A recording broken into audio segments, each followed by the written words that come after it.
Hello and welcome to a DFS preview for the 2023 BMW Championship. My name is Eric and here's SweetSpotDFS. It's all about trying to hit the optimal lineup every single week. In these preview videos, I like to go over the stats I think you need to build your lineups around to do just that. Which means taking a look at the course and tournament information to give you some data points for researching. I like to go over the pass optimal and GPP winning lineups. Maybe there's a salary structure we need to follow in order to hit the optimal or in order to hit the GPP winner. We'll cover it there. I'll also go over a review of the tournament prior, which was the FedEx St. Jude Championship, to give you a little bit of confidence in the sweet spot process, because at the end of the video, I'm going to be going over the bucket system, which is unique to the sweet spot DFS. That gives you all of the stats you want to build your lineups around, the best chance to hit all 6 golfers inside the top 10, and your best chance to hit the optimal lineup. So I'll be covering that at the end of the video, but first, let's do some giveaways. I like to do like a subscriber giveaway. One is a weekly giveaway and one is a monthly giveaway. Now the monthly giveaway I do the first Monday of every month. We did that last week. That wasn't technically the first Monday, but I gave people an extra week to get into that monthly giveaway. Now the monthly giveaway I give $50 away. The weekly giveaway I give $5 away. And actually, let me rewind. I give $50 away if we reach the goal you see way over there at the left. You see the goal 577 out of 600 subscribers. If we get to 600 subscribers, I give away $50. If not, I give a t-shirt away that has this logo on it, the SweetSpotDFS logo. If you want entries into either of these giveaways, you just need to be subscribed and you need to participate on the channel, which the only way to do that currently is just by commenting on any of the videos that I provide every single week. Now, you usually can get around 6 to 7 entries because that's how many videos I put out a week. You're going to have this preview video, and then I'm going to cut this preview video up into little segments. So those segments will also go on YouTube. If you want to go there and just leave a comment, maybe even a like, because that will help also, you will get additional entries, not only to the monthly giveaway you see on the screen, but also the weekly giveaway, which I'll be running here. How about right now? Let's run it right now.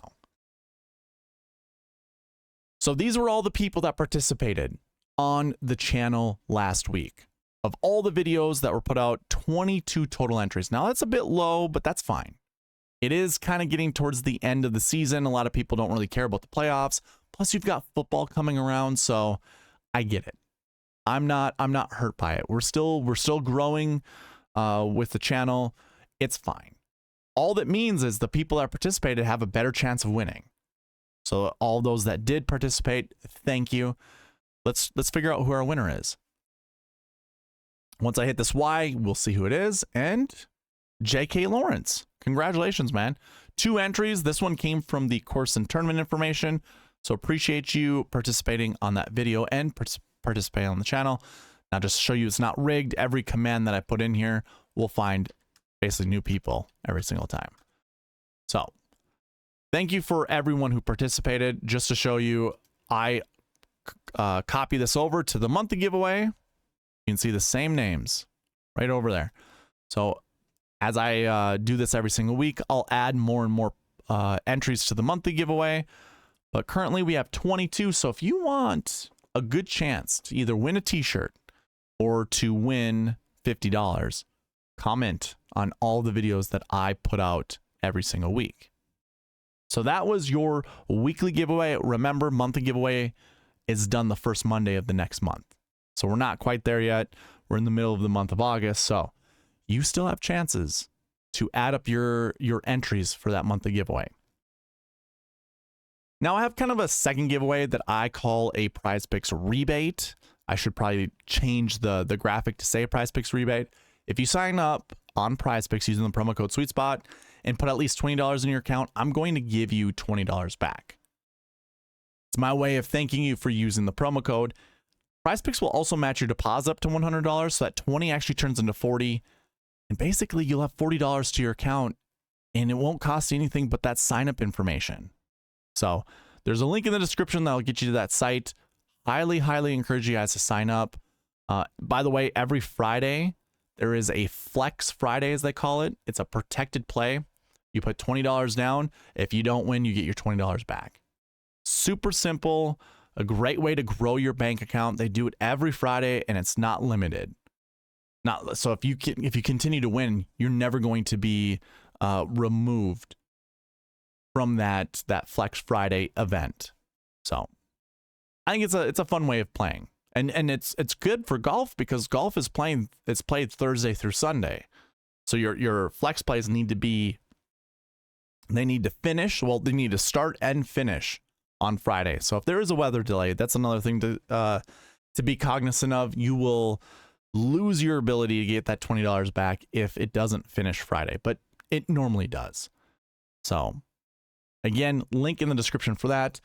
Just to show you, I also provide a cheat sheet. You can find a link to that in the description below, and it looks a lot like this. Basically, everything that I go over in the preview and strategy video, you can find on this cheat sheet. So you get the dream sheet. You also get the bucket system, which again, I'll be covering at the end of the video. You have all the filters you need to follow along with me. But if you want to make this yours and maybe edit it or modify it, just make a copy of it. File menu, make a copy. That way it's yours. But again, you can use all the filters on here that I will also be covering on my sheet. And then one last giveaway is an optimizer. This is last week's optimizer for the FedEx St. Jude. Now, I update this every Tuesday for that next tournament. So tomorrow, I will update this for the BMW Championship. Now, why I wait that long is because I need tee times first. I need the tee times that the PGA Tour provides because I go over a thing called marquee tee times in my strategy videos, which I go live with every Tuesday night at 8 p.m. Central Standard Time. We go over marquee tee times because they work. And in the review of the FedEx St. Jude, I will show you how well they worked. But I provide that. I could send it to you right now. I could update it, send it to you right now, but you would only have half of the whole process.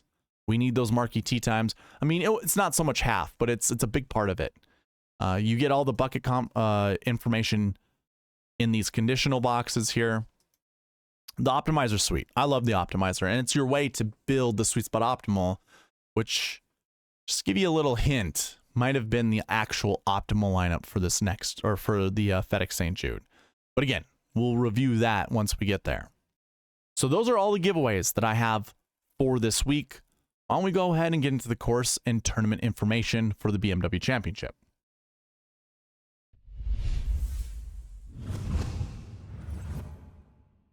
So when it comes to the course and tournament information, I like to start with the tournament fact sheets. You can find those at the gcsaa.org.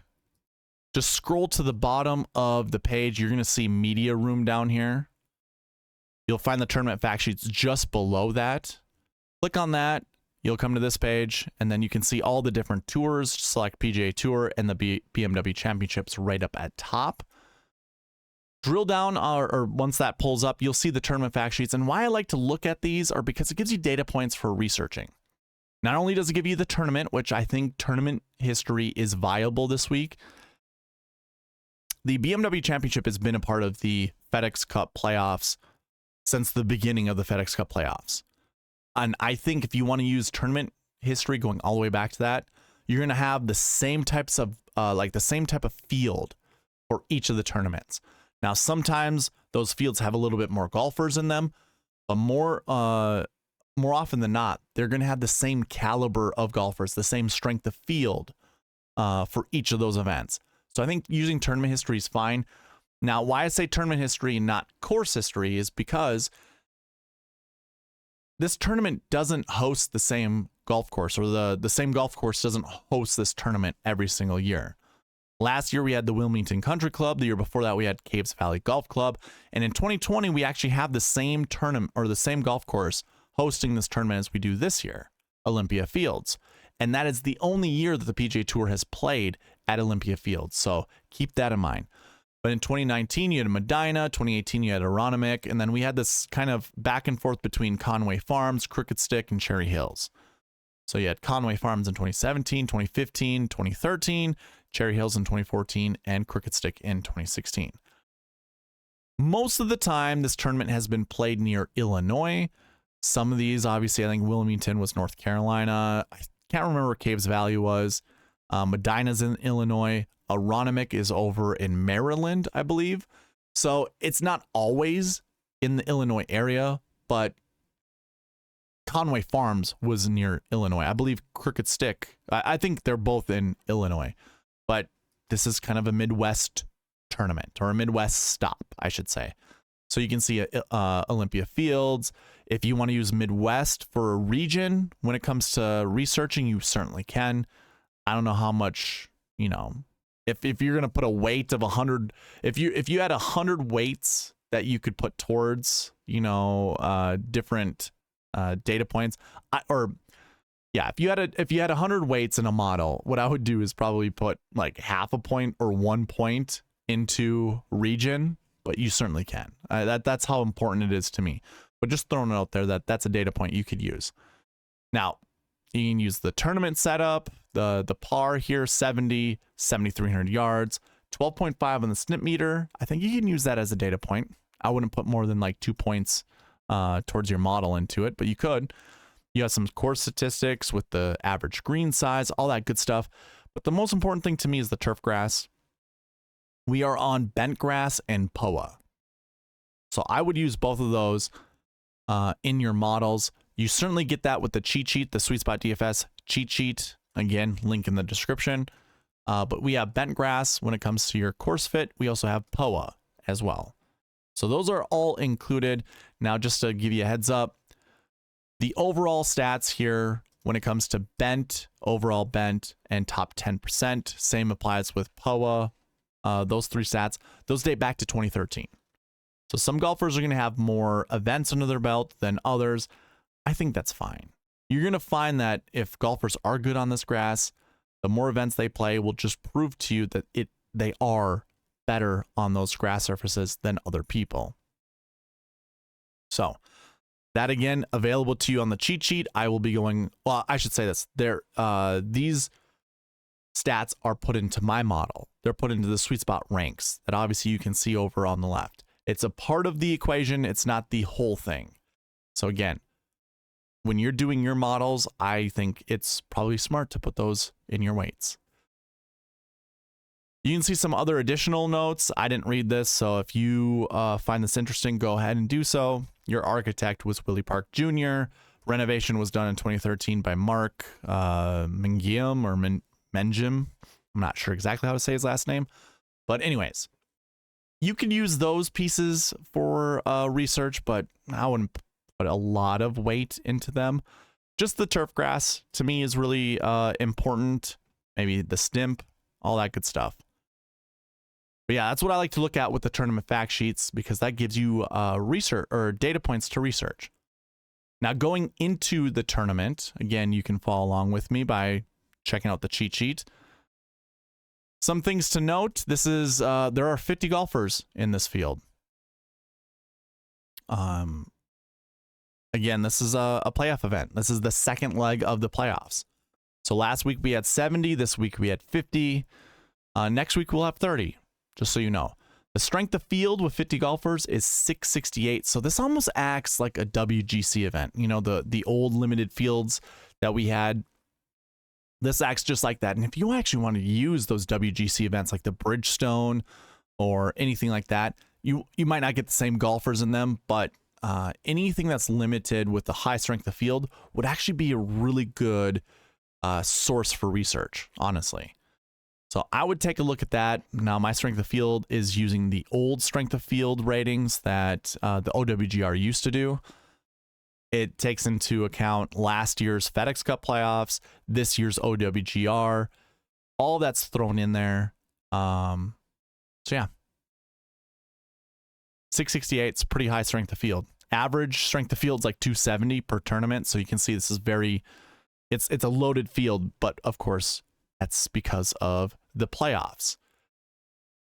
I don't think there's no cut, by the way. So I don't think there's anything else to cover when it comes to the course and tournament information. I think that's everything. I can't really give you like an average cut score, an average winning score, because the tournaments are so different. You could use 2020.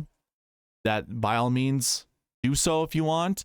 But just remember, that's only 1 year worth of data, and that's the only time the PGA Tour has been at Olympia Field. So I don't know how relevant or how important that's going to be when it comes to your research. I just wouldn't put a lot of weight into that type of research, but you can if you want. But yeah, that will cover the course and tournament information. We might as well get on to the pass optimal and GPP winning lineups. One of my favorite segments.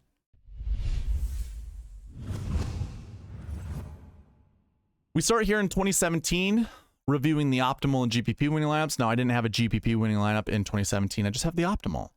So here we used $49,000 or $49,800. Our winner was $7,700 Mark Leishman, but to finish the optimal lineup, we had a $10,700 Ricky Fowler, $8,500 Justin Rose, $8,200 Matt Kuchar, $7,800 Tony Finau, and a $6,900 Anirban Lahiri. So if you've been here before, you already know this little pitch that I'm going to give you, but I believe you should always start with a 10-9-8-7-7-6 approach. That's a 10K golfer, a 9K golfer, an 8K, 2 7s, and 1 6K golfer, because your GPP winning lineup, I should say that structure has been the most common GPP winning lineup. It's also the most common optimal lineup build. The next one after that's a 10-9-8-7-7-7, and then it's a 10-9-8-7-6-6. Here we have a 10-8-8-7-7-6. Now, that follows the whole idea, because I usually tell you can make up to 2 substitutions, and here we're making 1 substitution, a 9 down to an 8. So you have your 10K golfer, you have your 2 8s, 2 7s, and a 6. Oh, by the way, there is a 9K golfer up here inside the top 10. Jason Day. It's just, he's too expensive. You can't play him. And that's how it happens sometimes. You might not be able to play certain salary builds depending on how expensive the 10K golfers are at the top of the leaderboard and whether or not they score enough DraftKings points to be in the optimal lineup. So keep all that in mind.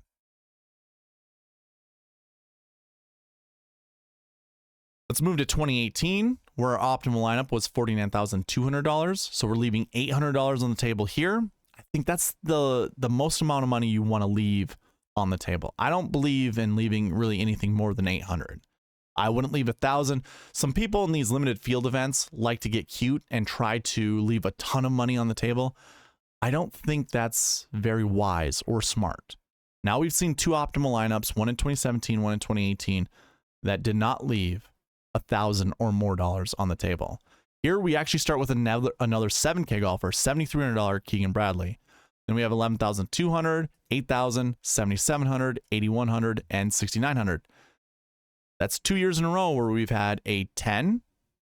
Let's call Rom at 11.28, or I'm sorry, Rose at 11.2 as a $10,000 golfer. It's 10,000 and above.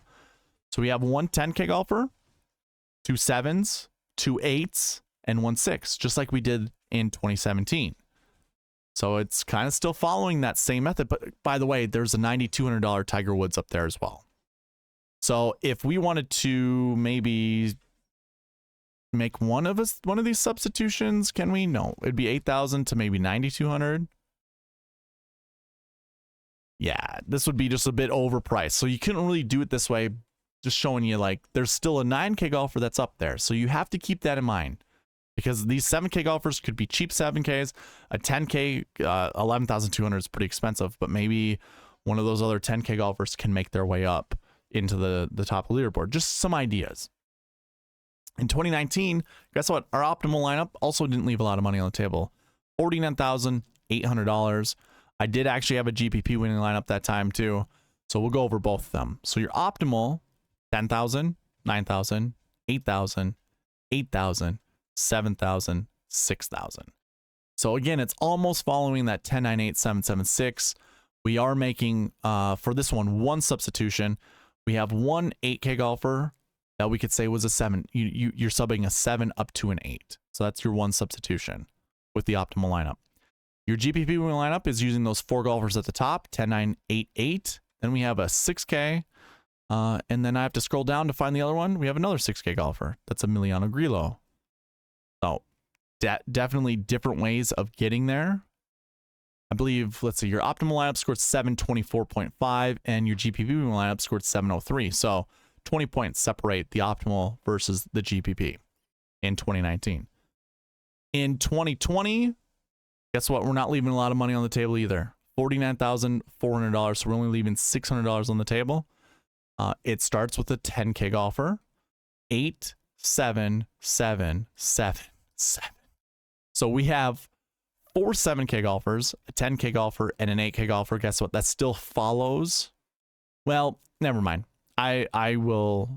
It doesn't quite follow the sweet spot process because the 10, 9, 8, 7, 7, 6 and making 2 substitutions, I believe going 1 tier down is a substitution. So you see there's no 9K golfer. You would actually have to sub one of those 9K golfers or a 9K golfer down twice to a 7K golfer. And obviously we don't have a 6K golfer up there. So you'd have to sub 1 6 up to a 7. So technically there's 3 substitutions. Not that that really matters all that much. 4 7Ks is quite a bit. That's a lot. But just showing you there are different ways of getting there. Now your GPP winning lineup, use an 11K golfer, an 8K, an 8K, 7, 7, 6. So there you go. You got your 10, 2 8s, 2 7s, and a 6. That won the GPP winning lineup that year. Now the optimal scored 464.5, and the drive the green scored 449. The GPP winning lineup scored 449. So that's like 15 points separates them. That's really, really close. And that was following a 10, 2 8s, 2 7s, and a 6. So super interesting. Moving to 2021, your optimal left $500 on the table. So this one actually starts a little different. 2 9Ks. Let's call that 3 9Ks, an 8K, a 7K, and a 6K. Flat 6K. So that's a bit unique. So more 9K golfers here, and this is like one of the few times you're going to have like a very, very like, I wouldn't even say a balanced build because you still need a low 6K golfer to make this work out. But to have that many 9K golfers in it, like we rarely ever see that with an optimal lineup. Obviously we do here. Just to note, there is a 10K golfer that you could easily get to. You know, 10K, maybe we have 2 9Ks. Say we sub one of our 8s to a 9. You still have 2 7s up here. Which leaves us with exactly $6,000, which we can get to KHLE. So that would be $50,000 using of the salary. So that's a 10, 2 9s, 2 7s, and a 6. Again, different way of getting there. Not all that important. Well, I should say not all that important, but just different ways to theory craft. Your GPP winning lineup left $1,200 on the table. Again, I don't ever advocate for that, but obviously it worked this year. And just to show you the differences in points, the optimal scored 799. The GPP winning lineup scored 758. So there's 50-point difference between the two. That used a 9, 9, 8, 7. Okay, so 2 9s, 2 8s, and a 7 so far. And then we scroll down to find a 6K golfer. So I think every either optimal and or GPP winning lineup had one 6K golfer in it for certain. And I think 1 8K golfer and 1 7. So a 6, a 7, and an 8. In 2022, the optimal only left $300 on the table. And this also started with 3 9K golfers, which is remarkable. 3 9s, 2 6, 3 9s and 3 6s. Is that right? No, it's not. Sorry. 3 9s, a 7, and 2 6s. That's what made the optimal lineup. Then that scored 605.5. The GPP winning lineup scored 580. So there's a 25-point difference between the two. And your GPP winning lineup left $300 on the table. But like I said, it was 3 9s, 2 6s. Let's see what the other one is down here. And a 7. So that's what, 2 years in a row that there were 3 9K golfers? That's crazy. Like 3 9s in the optimal lineup. Here, obviously, the GPP winning lineup. So maybe that's how it's kind of turning into. Let me just double check something. So this year, I haven't gotten to it to show you, but in 2022, we have our lowest price tag is $6,000. In 2023, our lowest price tag is $5,500. We actually have 5 golfers that are in the 5K range. That might matter. Now, in 2022 and 2021, your golfers actually, or your top of the leaderboard were actually 9K golfers. So you're going to need these guys to be in the optimal lineup no matter what. Those three. And you also had the same thing in 2021. Like there's no real substitution that you can make a 10K golfer for one of these 9Ks, because the 9Ks just scored that many more points than any of the 10K golfers. So 2 years and it was the last 2 years that made the biggest splash with the 9K golfers. So I don't know if that's a trend that we need to keep our eye on, because obviously in 2017, we went with 10, 2 8s, 2 7s, and a 6. You did that also in 2018, and I believe you did it in 2019. Actually, we did have a 9K golfer, so it was a 10, 9, 8, 8, 7, 6. So definitely some interesting ways to build. I think one of the biggest things that I'm going to take away from the past optimal and GPP lineups is the fact that we didn't leave a lot of money on the table to hit the optimal lineup. And only 1 year was someone weird and left $1,200 on the table to win a GPP. So it isn't required to leave a lot of money on the table.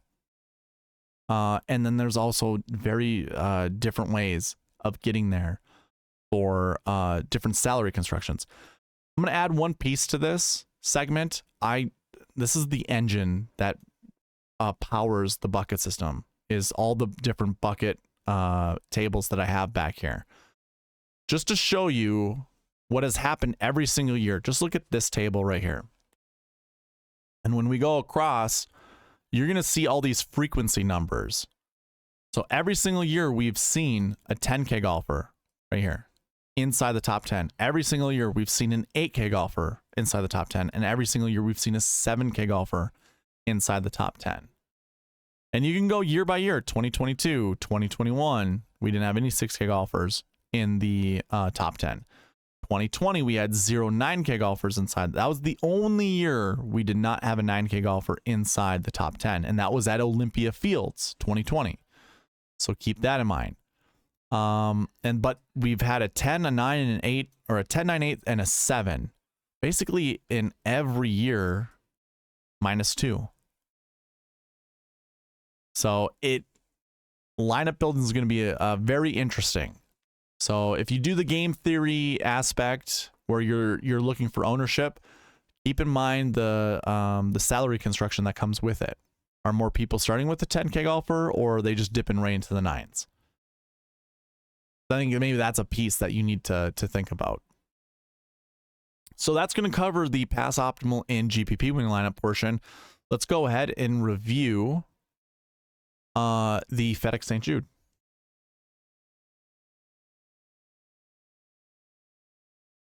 The FedEx St. Jude was won by Lucas Glover. That made it back-to-back winners. But I don't really like to go over like a recap of the tournament. Instead, I just like to cover the sweet spot process.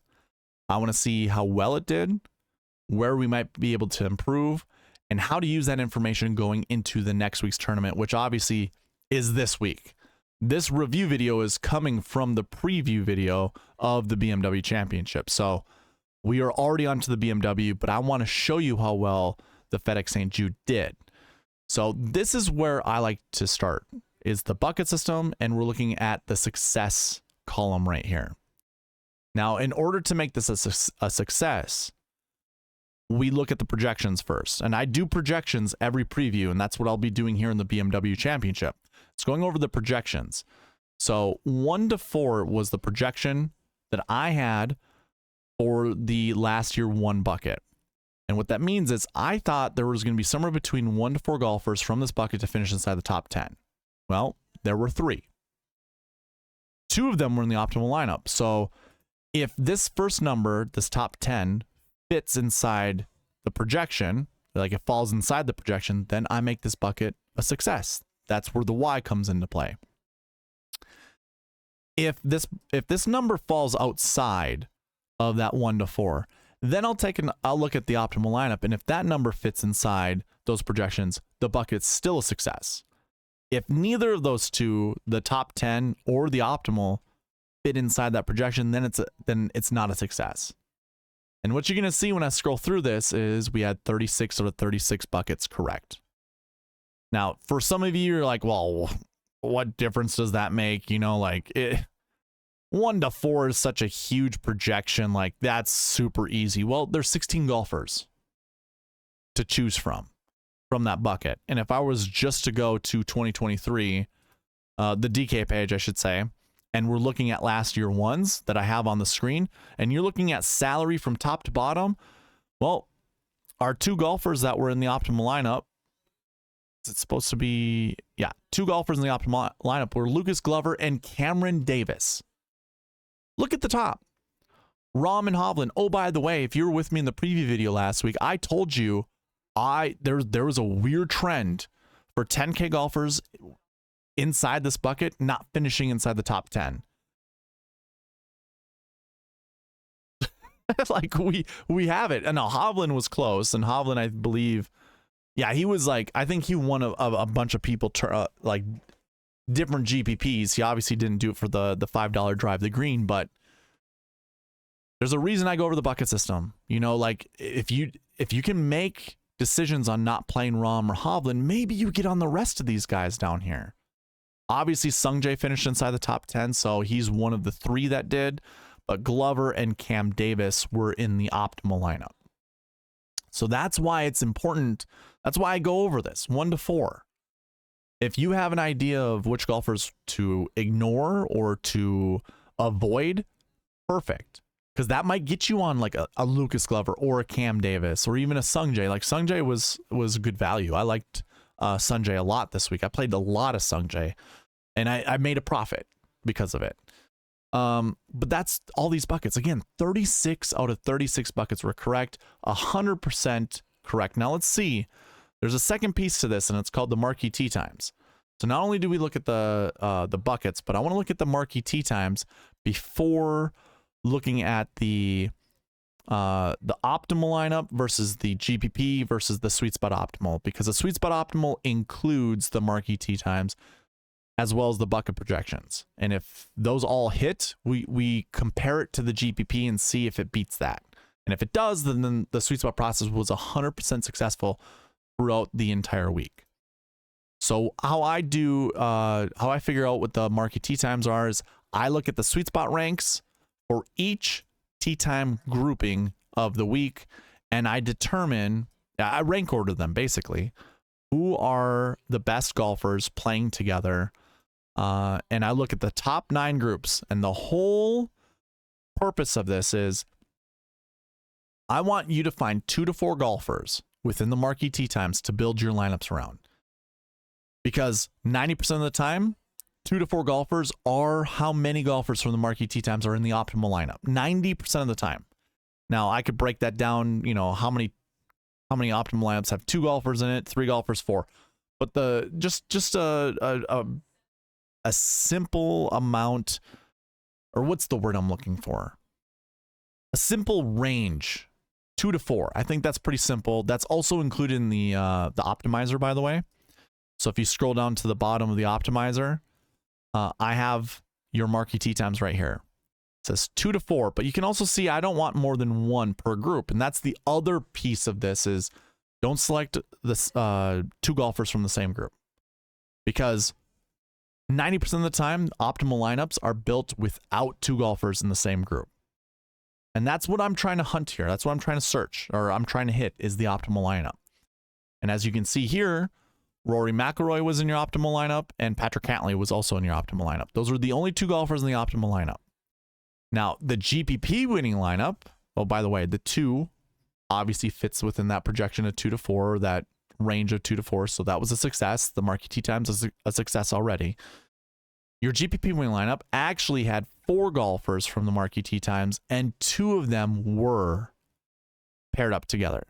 So you can win a GPP this way. Just throwing that out there. It was Rory McIlroy, Tommy Fleetwood, Taylor Moore, and Russell Henley. All finished inside the top 10. All really good DK scores. So it's doable. You can win a GPP, but it's not the optimal, right? It's not the optimal. Now, to review the optimal versus the GPP and versus the sweet spot optimal, I'm just going to be quick to the punch. You see the 2 salaries up there for optimal and sweet spot optimal. You see how they're the same? That's because they're the same.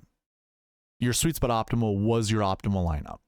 So therefore, it beats the GPP winning lineup. I mean, I think that goes without saying. The Optimal scored 646. Obviously, the Sweet Spot Optimal did as well. And your $5 GPP scored 629. So it was really close, but the Sweet Spot Optimal and the Optimal were the same lineup.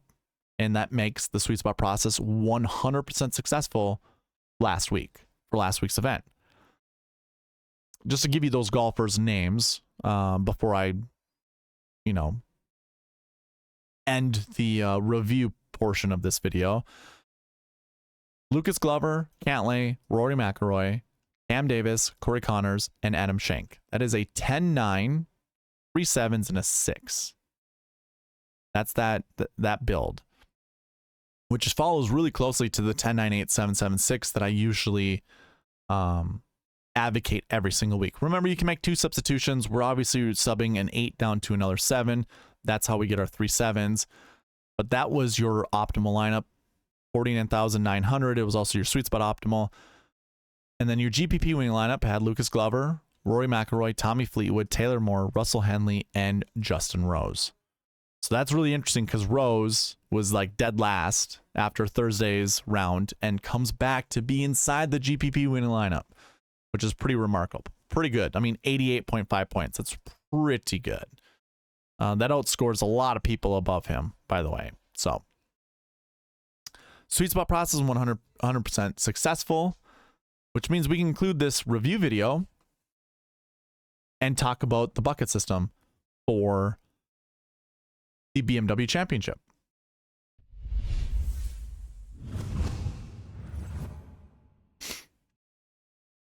We just reviewed the FedEx St. Jude and found the Sweet Spot process was 100% successful, which is exactly how I feel about, well, I should say I have confidence that this week we're going to have another 100% success rate when it comes to the buckets.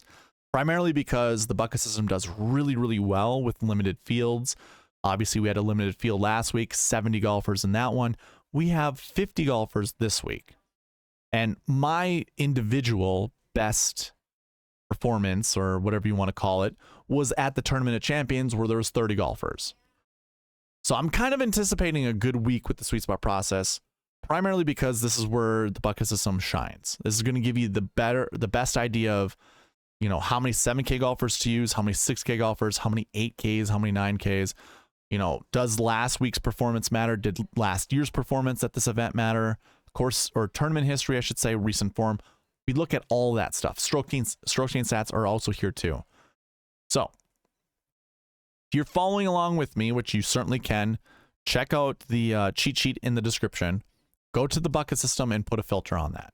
I'm going to go ahead and put bucket system filter on, and I'm going to go stat by stat. So you can see all the stats here in column A.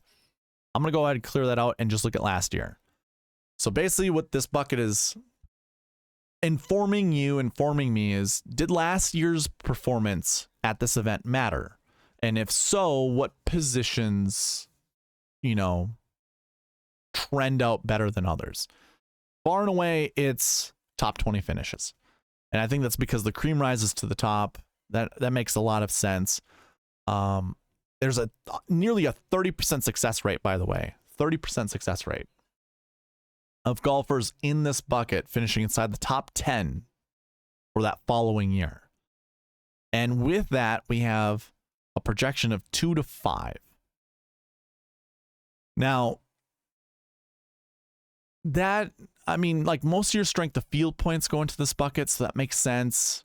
There are only 12 golfers in that bucket this year, and we've seen at least 2, by the way, inside the top 10. But we've only seen at least 1 in the optimal lineup, and we're going to find ourselves kind of an issue here. Now, you can see the red here. 58% of the golfers in this bucket are in the 9K range or above. And anything, if you follow this channel long enough,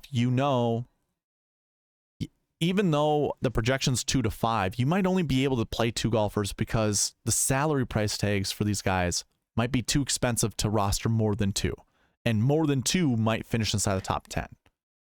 So go to the dream sheet if you're following along with me and put a filter on this. Clear out everything from the last year bucket and just select one. So again, there are 12 golfers. And like I said, 58% of them, so seven of these golfers are 9K and above. There's only one 9K golfer. The rest are 10K and above.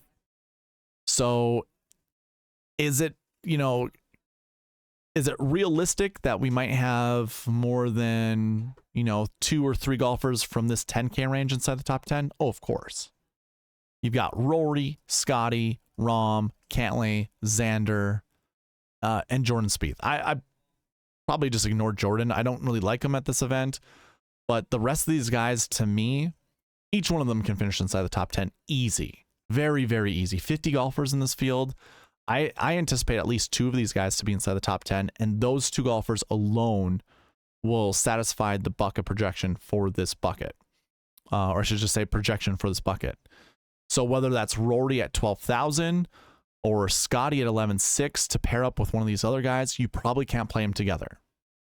So here's my warning. Although this says 2 to 5 is being projected, this is one of the unique scenarios where we probably only want to play one golfer from each of, or one golfer from this bucket. Because if it's Rory, let's say Rory wins this tournament and say Scotty finishes 5th. You're not going to be able to play Rory and Scotty together. You're only going to be able to play one of them in order to hit the optimal lineup. You won't be able to play both of them. Now, you might be able to win a GPP playing both of them, but you're going to really have to figure out who's at the bottom of the salaries to do just that. However, if you don't think it's Rory or Scotty, and say you like Rahm a little bit better, although Rahm's still pretty expensive, but let's say you like Cantlay or Xander a little bit better, then you can start thinking about, filling it the rest of your lineups in with the guys below. Now, I haven't really figured out any, let's say, trend like I did last week. Last week from this bucket, I was like, you know what? The 10K golfers from this bucket really haven't performed all that well over the last, 5 years or 4 or 5 years. And that's why I ignored like Jon Rahm, or I avoided playing Jon Rahm and Viktor Hovland. Despite Viktor having a 13th place finish, he was not in the optimal lineup. So avoiding him was the right play. Here, I don't know if there's any trends like that. I wasn't able to figure out if there was a trend like that. If I look, I guess Rahm here finished 8th place. He was not in the optimal lineup, but he did finish, top 20 the year before. So too did Rory. So right away, we don't have any kind of connection like that. DJ finished 2nd the year before, finished 6th the next year.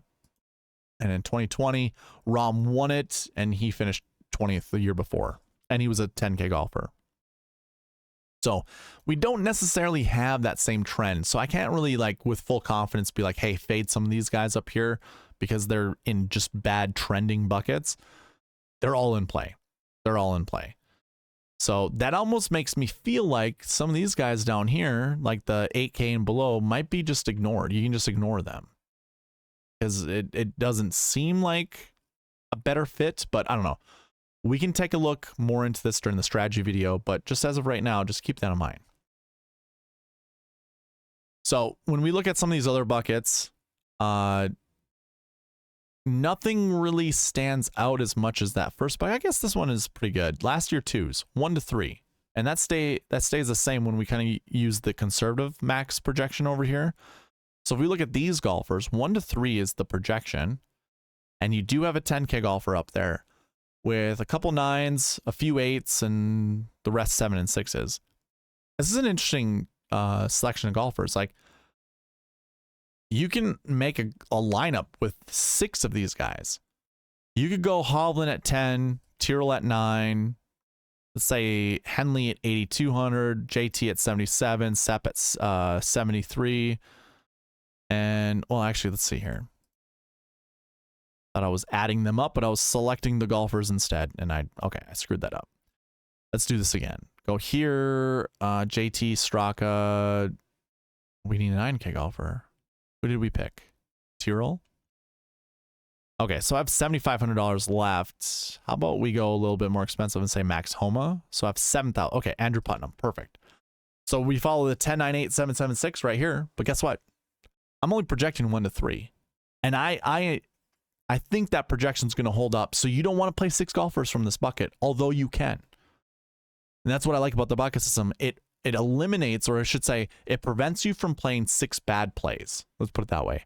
Like playing 6 plays from the same bucket. Because if the projection doesn't rate it out that way, I say you just stay away from it. Can there be some mold breakers? You know, can this bucket just be like blown up by the golfers that, you know, are in this bucket? Absolutely. But, you know, I haven't had a bucket perform that bad ever. I think the worst that I've seen is when I had a projection of maybe 0 to 2, we had 4.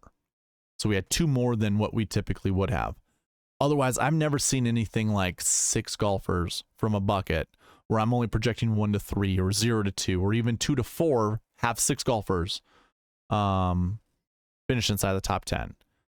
So with that being said, like I'm probably gonna ignore any like anchor plays with these unless I think there's a good golfer in here, and there might be, but as I see it right now, nothing is kind of standing out to me. So 1 to 3 is a projection here, and then there really isn't another bucket that says we want to play at least 1 golfer from it. The rest are 0 to 2 or just a 0. Obviously, this being a limited field event last year, we didn't have anyone who missed the cut. So that's what this last year 5 bucket is. So yeah, definitely decisions to make with the last year 1 bucket. Lots of high price golfers there. And then we just need to fill in the rest. So we'll probably look more into that during the strategy video. Moving on to the next bucket, we look at last week finishes. So did playing the week before matter? I'm guessing it did because it is part of the playoffs. But I do this every single week, so it doesn't matter if it's the playoffs or not. We always look at these buckets. And you're going to find the same projection for last week. So having a top 20 finish last week is very beneficial. And like the success rate's not as high as it was for the last year 1 buckets, but this is still pretty high. 20.8% or 21%. And 100% frequency with the minimum of 3 finishing inside the top 10 every single year. This data goes back to 2013, by the way. Every single year, there's been at least 3 golfers from this bucket to finish inside the top 10. That's pretty remarkable.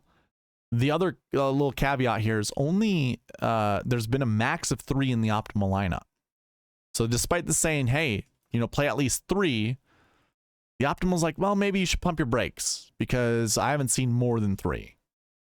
So maybe you keep it somewhere between 1 to 3. But let's take a look. So make sure there are no other filters included. Make sure everything is selected. Clear out the last week buckets, and let's go to that first bucket. You're going to see less 10K golfers up here, but some of them being the same.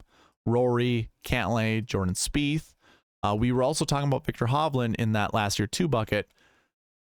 Of these golfers at the top, these 4, you know, can you make a good argument that maybe 2 of these guys will be inside the top 10? Yeah, probably, right? And that would satisfy this projection, just like it would in the last year 1 bucket. So keep that in mind. Just keep that in mind. We do have more golfers to choose from, though, than we did in the last year 1 bucket. And the rest of these guys, you know, I think some of these are good fill-in plays. Some of these are just good plays in general. So it is going to be interesting. I need to do a little bit more research in figuring out, are these 10K golfers worth it? You know, of the last week ones. Should we be playing one of these golfers? And of course, the optimizer will tell us that too tomorrow when I go live at 8 p.m. Central Standard Time. Try to figure out, you know, how to build some of these lineups together or put some of these lineups together. Yeah, I'm not going to talk about the rest of the golfers. There are some interesting names there. Something that you will need to look at to, you know, give you some confidence in playing. Another bucket that we can look at are the last week 2. So that 20 to 40 range of finishes last week at the FedEx St. Jude. We have a couple 10K golfers up here. Now, they alone probably make this bucket, you know, making you have to choose at least 1. But hey, Tom Kim is here, Cam Young, and then we kind of have a few of the other guys down here. We've seen Andrew Putnam a few times now. Hey, man, I don't mind playing someone like Andrew Putnam, especially at $6,800. A lot of people are going to tell you this golf course, you need either accuracy or distance or both. You know, that seems pretty redundant. And kind of like a Maddenism, like John Madden. Like, yeah, you basically covered all the bases. So I don't necessarily care, honestly, when it comes to who hits the ball far, who hits it straight. You know, is it one or the other? Any one of these golfers can just find the groove and just for 4 days in a row hit every fairway, not technically every fairway, but hit higher than their baseline. You got to figure out those winners just like you do every single week. Like, figure out who those golfers are every single week. Can some of these guys get away with it? Like John Rahm, does he have to be accurate? No, but he obviously hits the ball really far. Tom Kim doesn't hit it as far, so he's going to have to be more accurate. Duh, that makes sense. However, if the projection's 1 to 3, one of these guys up here is probably going to make that one. It's going to satisfy that. I actually like these 3 golfers better than I like any of these golfers down here. So if I was like doing a bet, it'd be these 3 versus these guys all day long. I have no idea what the odds would be. Probably not super good, but yeah, I would probably choose one of these guys from this bucket, especially when it says you want to select at least 1 to 3. So I think it's probably one of those guys. When it comes to the rest of the last week buckets, we probably just ignore going through all the rest of them. I think it's up to you to decide what you want. There are limits to each of these buckets. 2. You don't want to play more than 2 of the last week 3s or the last week 4s. We have 0 last week 5s and 0 last week 6s because there was no cut last week. And if you wanted to get into this event, they made the playoffs this way. Like, you can't just skip an event anymore. Like you used to see PGA Tour golfers be like, I'm going to skip the first leg of the playoffs because it doesn't really matter. I'll just play the second week, or, you know, I'll play the first week, and if I do well, then I can skip the second week and play the third week. No more can you do that. If you're not playing, you're losing a lot of FedEx Cup points. So anyways, we don't have any missed cuts, and we have 0 golfers who did not play last week. So everyone that did play, or everyone that's in the field did play last week, and are in these top 4 buckets. So use that to your advantage.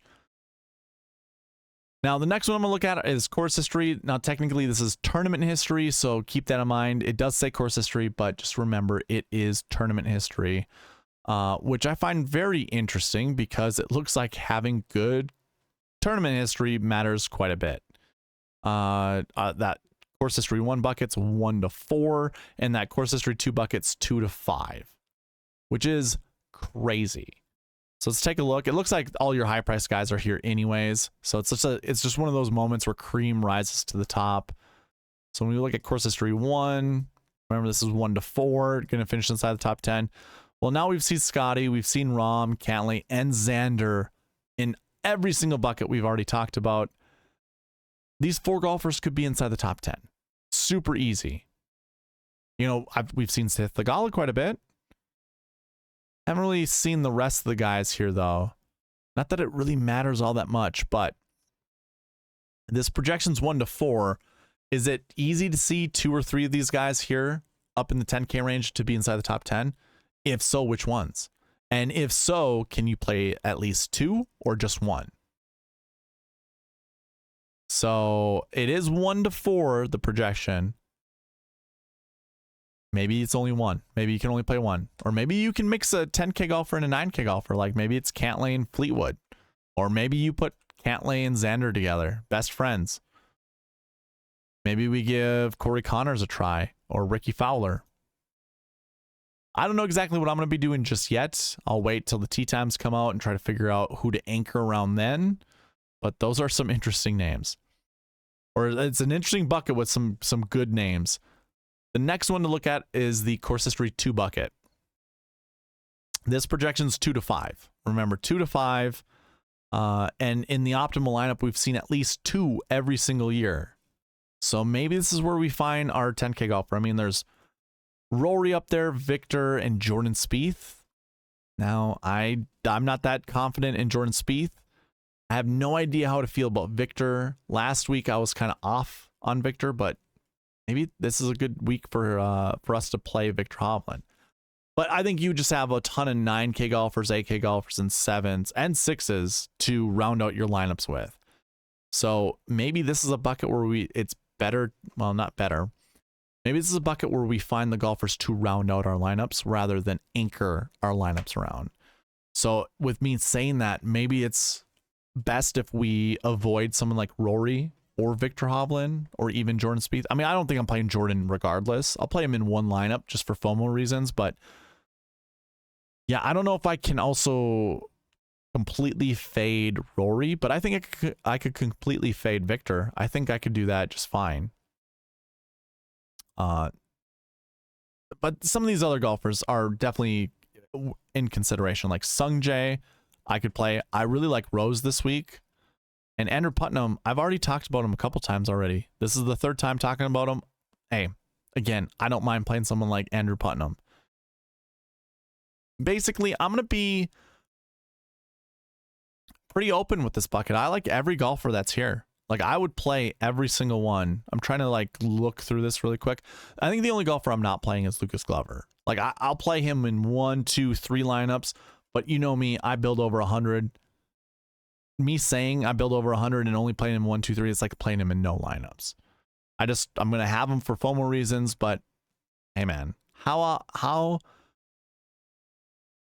he just won back-to-back. Can he win 3 tournaments? And it doesn't mean he has to. He just needs to finish inside like the top 7. If he finishes inside the top 7, I think he returns value.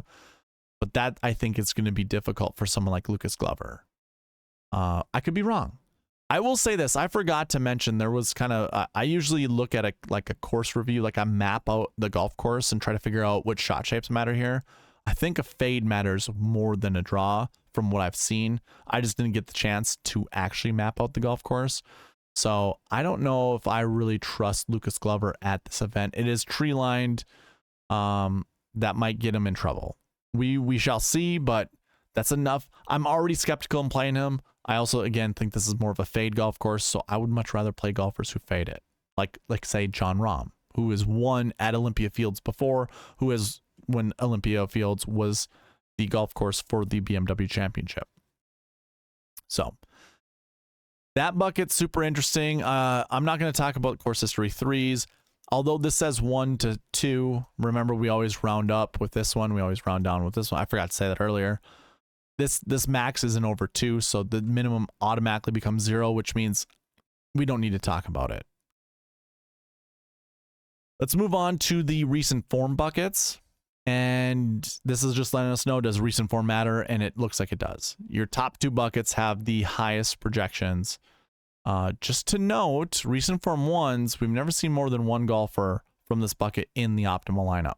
Whereas we've seen up to 6 golfers from the recent form 2 bucket in the optimal lineup. So keep that in mind. That's super interesting.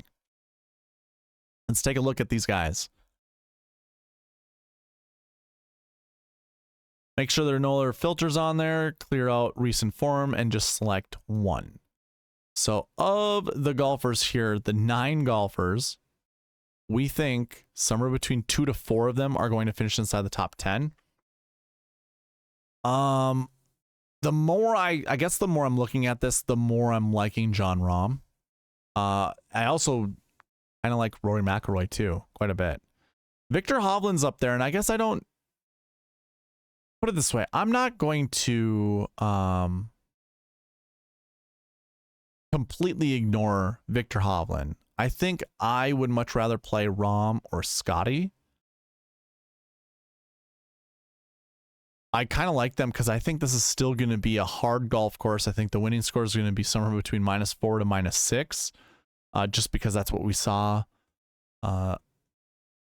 in 2020 at Olympia Fields. With that, I just trust someone like Rahm and Scotty. But yeah, I think I'm going to ignore Fleetwood.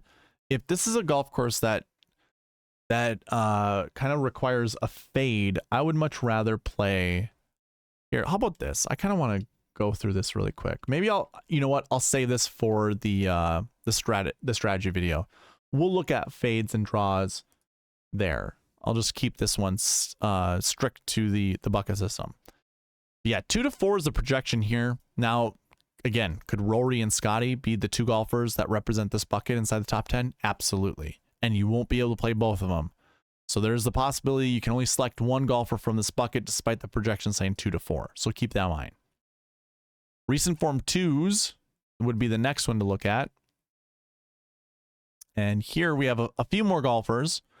Starts with Cantlay here at 10,500 and then Xander. I already talked about those guys too. And then there's Jordan, which we've also talked about quite a bit, and Sungjae. So, I mean, if I'm selecting 2 to 4 golfers from here, I really like Sungjae with the combination of Cantlay and or Patrick.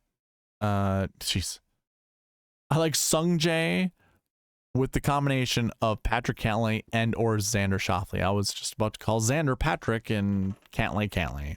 Makes no sense. But yeah, I like those guys. We also have Andrew Putnam down here once again. Andrew Putnam's in like every 2 bucket, which is kind of funny. I mean, lots of good names in this bucket. This is one of those buckets that I think you fill out your lineup with. You might not anchor your lineup with, but you might fill it out with. So if that's the case, that kind of, you know, 3 golfers up here, Cantlay, Xander, and Spieth, doesn't really quite make them anchor plays in my opinion. Could be wrong though. And then I'm not going to talk about the other recent form buckets. Really, the only other ones to talk about are recent form 3 and 4. There are no 5 or 6s. So keep that in mind. And these are both 0 to 2. So now we kind of get, those were our core buckets. Now we kind of get to like the ancillary, or I don't know. I'm not even sure I should call these buckets though, those descriptors, because they're just as important. You know, like figuring out what salaries to build your lineups around are important, especially when we already went through the past optimal GPP lineups to give you kind of an idea of what salary builds to go with. This is that last little piece. I'm projecting somewhere between 1 to 4 golfers being inside the top 10 in the 10K range. Obviously, we saw those golfers. There are 7 of them. And yeah, somewhere between 1 to 4 is a pretty easy projection. I think we'll probably see like 3. 2 to 3 golfers from that bucket inside the top 10. You still might only be able to play 1. But I think that's where we start. I think we start with a 10K golfer and build from there. 9s and 8K golfers. Now the 9K golfer, it does say 1 to 3 in these projections here, but I always look at this projection, the max projection over here. And because this isn't greater than 2, that drops my 9Ks from 1 to 3 to 0 to 3. I like to still keep the max projection high, but that drops the min to 0. The 8K range does not do that. It still stays 1 to 3. And I think that's what I will include. Now, if you're going to build lineups with, say, 2 10K golfers, it might be wise to change. Like, if you're going to use the optimizer, it might be wise to change your 8K bucket from 1 to 3 to 0 to 3. The 9K bucket will be 0 to 3 as well. It might not be worth it to try to make like the optimizer, if you do get the optimizer, to select an 8K golfer, because it might just mess everything up. So it might be beneficial to make that a 0 to 3 just in case you wanted to do 2 10K golfers. One thing I just noticed, we've never seen more than 1 golfer in the optimal lineup from the 10K range. And the 10K range hasn't been in the optimal lineup 100% of the time. But I think this week we're going to, this week I think the 10K, we're going to see golfers from the 10K range in the optimal lineup as well as inside the GPP winning lineup. And then the rest, like 7 and 6s, 0 to 2. So actually the first time I haven't seen a 1 to 3 projection for the 7K bucket, which is what it is. I'm going to move on to our strokes gained bucket. If you want to learn more about the strokes gained buckets, I highly encourage you to watch the bucket system video down in the description, or click that link that will send you to a video that explains about it. I only say that because it's the strokes gained buckets that I do are pretty unique than what most people would do. I really just look at off the tee and putting. But again, I explain more in that video. I don't want to explain it here because it'll just add too much time.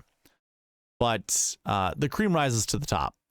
Golfers who are in that strokes gained 1 bucket, the projection is 3 to 6. That seems pretty standard. And then it's 0 to 2 for the rest of the buckets, which I think is really interesting.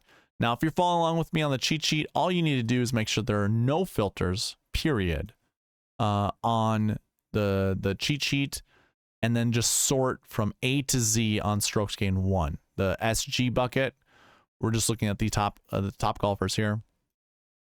There are 19, and of the 19, we're projecting somewhere between 3 to 6 to be inside the top 10. Now, we have all of our 10K golfers here, or all but one of our 10K golfers here. Scotty Scheffler is the only one not up here. If that's the case, or not if that's the case, having 6 10K golfers, maybe 2 of these guys finish inside the top 10. The projection is 3 to 6. Actually, maybe 3 could finish. Let's say 3 finish inside the top 10. It doesn't leave a lot of room for these guys down here to also finish inside the top 10. So keep that in mind. Maybe if it's those top, 3 of the top guys that satisfy that projection, then you don't want to play the rest of these guys down here. I would almost make the argument, though, we're not going to see a lot of these 10Ks inside the top 10. I think maybe 3 at most. And if that's the case, and say 5 golfers from this bucket finish inside the top 10, that makes everyone else live down here. You have Patrick Rogers at the Stone Min, 5,500. I'll tell you right now, I put him in my dummy lineup. I kind of like Patrick Rogers, the idea, at least, of him at this event. He grew up on POA, or at least played golf collegiately in Stanford on the West Coast, POA grass. I think I'd probably trust him more on bent and POA than anything, but I'm not really trying to sell you on Patrick Rogers. It's just 5,500 makes a lot of things work when you're trying to build lineups with some of these 10K golfers up here. But yeah, don't ignore, the 8K and above range in this bucket. Definitely worth considering. The rest of the buckets, by the way. Oh, I would say this. Strokes gained 3. See how this max projection is actually greater than 3? That will push this max projection up to 3. This now becomes 0 to 3. I don't ever change the min based off of this unless we're going down. I don't change it up. So I will say this is a 0 to 3 bucket, despite you don't see this greater than 3. And that being the case, you can play up to 3 of these guys. There's not a lot of them. Scotty's being the top guy. He's the only guy in the 10K range. Then it drops. There's some good names to build lineups around. I don't mind going back to Cam Davis. I know a lot of people kind of like Benny Ann. I also don't mind someone like Siwoo Kim. I think a fade benefits this course much more than any other shot. And he's he's a fade guy wedged between 2 guys who primarily draw the golf ball. It's not a necessity, but if I'm looking for DraftKings scoring or just a person that can play this golf kind of freely, Siwoo seems like a pretty good choice. So that's going to cover the bucket system, because I'm not going to talk about the strokes gained 4 buckets or the strokes gained 2. Neither one of them are anchor buckets. Neither one of them have projections greater than 3, max projections greater than 3. So we're just going to leave it right there and call this video done. Let's go over some reminders. Go ahead and throw this up.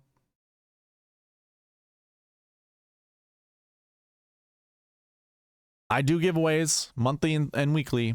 All you need to do is be subscribed and participate on the channel. You do that by commenting on any of the videos that I put out this week. There should be around 6 of them, so get yourself 6 free entries by commenting on each of those videos.